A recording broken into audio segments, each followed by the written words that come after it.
Hi guys, good morning. This is Sir Arca and we will be doing a simple demonstration kung paano natin makakuha or may install yung Android Studio ninyo. Okay?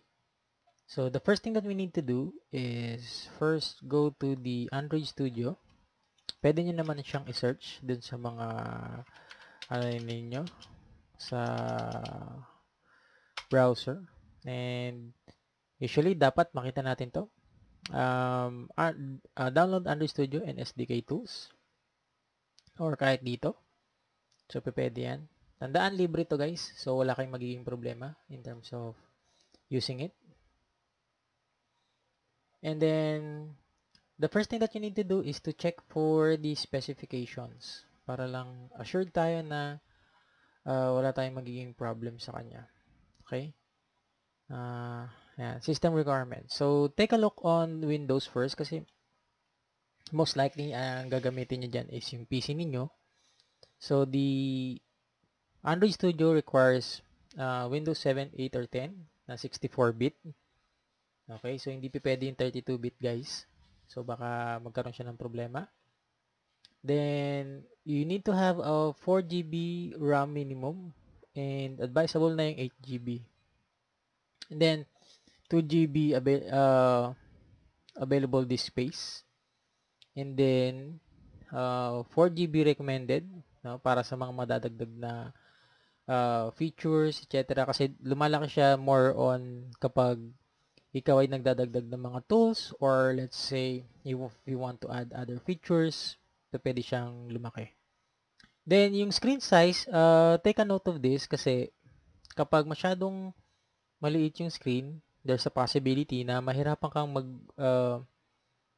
view dun sa mga tools na makikita mo dun sa Android Studio natin. So, it would be advisable for you to just try to get a minimum resolution ng 1280 by 800. So, naka FHD naman ako.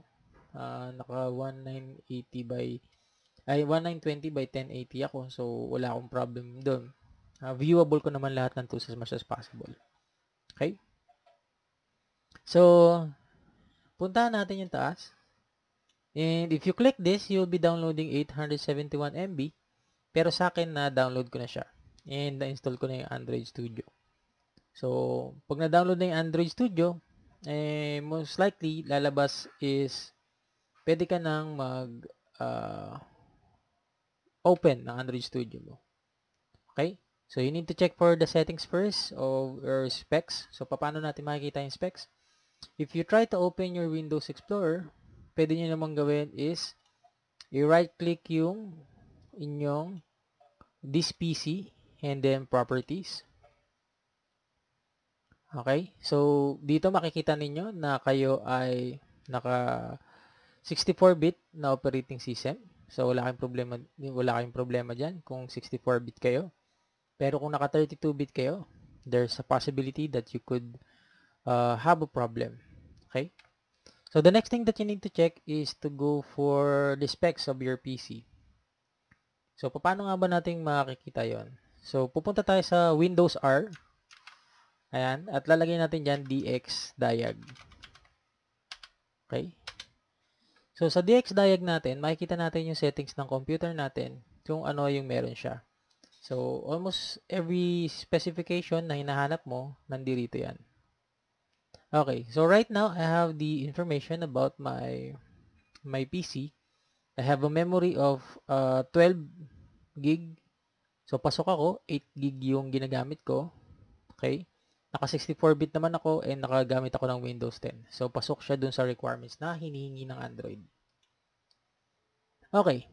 So, next is check for your GPU. So, dito wala namang problem sa GPU. Ang Android kasi most likely lumalabas na ano yan, na mas gusto niya yung paggamit ng power ng processor. Kasi magra-run ka ng emulator dito eh.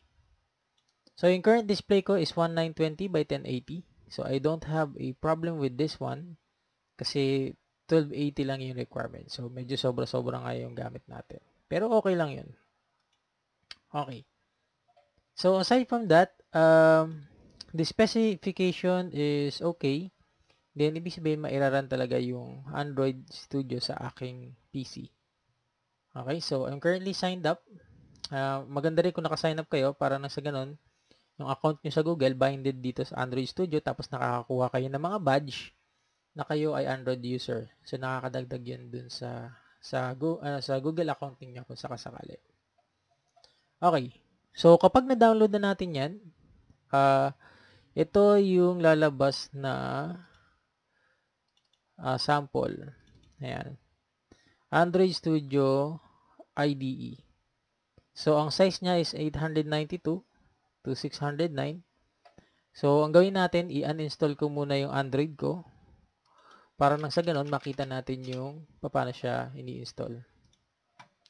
Wala namang magiging problema dyan. Kaso nga lang, yung mga ibang SDK ko is mawawala.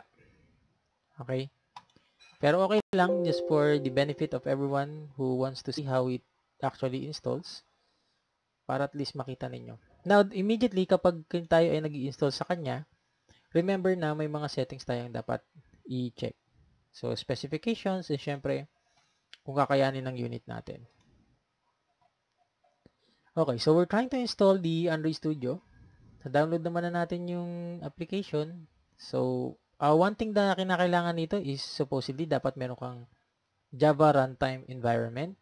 So, tulad ng mga previous nating ginagawa dun sa Java, since kailangan natin Java para dito. So, download nyo yung Java runtime environment, latest siguro. So, install natin siya. Lately, nakita ko na nagkaroon siya ng problem sa isa sa mga settings ng mga applications ko sa PC. So, nag-advise si Android Studio na i-uninstall ko yung mga information about or yung mga application na hindi pwede sa kanya. So, yun yung ginawa ko. Like for example, yung game ko na Valorant, meron siyang Riot Vanguard. Nagkakaroon siya ng conflict, so in-uninstall ko yun para magamit ko to. Okay. So, next natin, close muna natin to. Pakita natin yan. So, let's move on installation. Next, and then, syempre, na-uninstall ko naman. So, install. So, ang kagandahan dyan, medyo mabilis lang naman yung installation ng Android Studio. Hindi siya ganun kahirap. Basta ma-download mo lang siya. Ang problem lang dyan is pag nag-a-update. Okay? So, the first thing that you need to do is to have a good connection. Now, remember, kung gumagamit ka ng data, medyo marami-rami yung download na gagawin mo. Okay. So, finish na kagad siya. Meron na kagad tayong Android Studio. Okay. So, mag-open na kagad yung Android Studio kapag in-startup natin. And you'll see this configuration. So, I hope this helps. For now, install nyo muna and then I will upload another video for the layout naman. Explain naman natin yung layout. Okay?